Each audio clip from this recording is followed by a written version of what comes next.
Le rythme cardiaque est entretenu par les impulsions électriques appelées potentiels d'action. La modélisation mathématique et les simulations numériques de l'activité électrique du cœur offrent une perspective sur la compréhension de certains troubles de rythme cardiaque, étant donné que les maladies du cœur constituent la première cause de mortalité dans le monde. L'étude de l'activité électrique du cœur se fait à différentes échelles. À l'échelle macroscopique, les modèles homogénéisés s'intéressent à la propagation du potentiel d'action à l'échelle du cœur tout entier.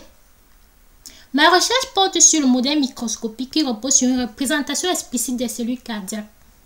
Il fournit donc un cadre plus détaillé pour comprendre certaines pathologies cardiaques fines et leur traitement.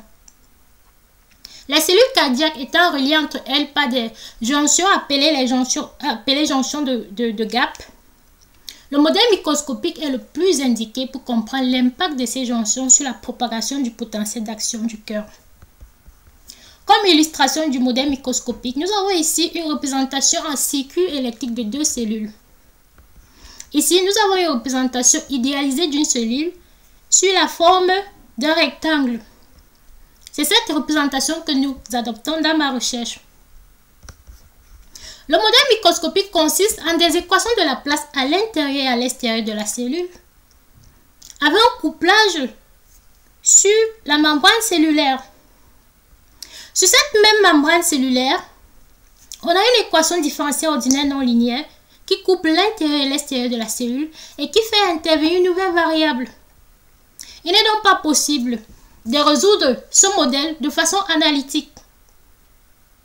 Dans ma recherche, nous proposons et comparons différentes méthodes numériques pour le résoudre. Par exemple, nous approchons le problème à l'aide d'un schéma à part fractionné et d'une méthode de décomposition de domaines sans chevauchement.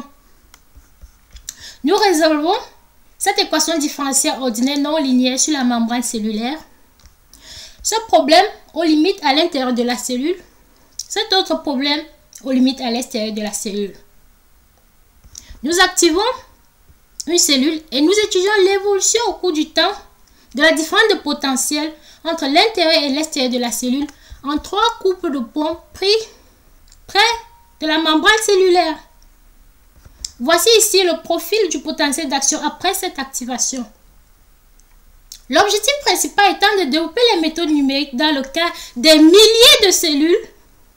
Nous avons effectué la même étude sur deux cellules, mais cette fois-ci, nous avons inclus une jonction de Gap afin de comprendre son impact sur la propagation du potentiel d'action cardiaque. Merci de votre attention.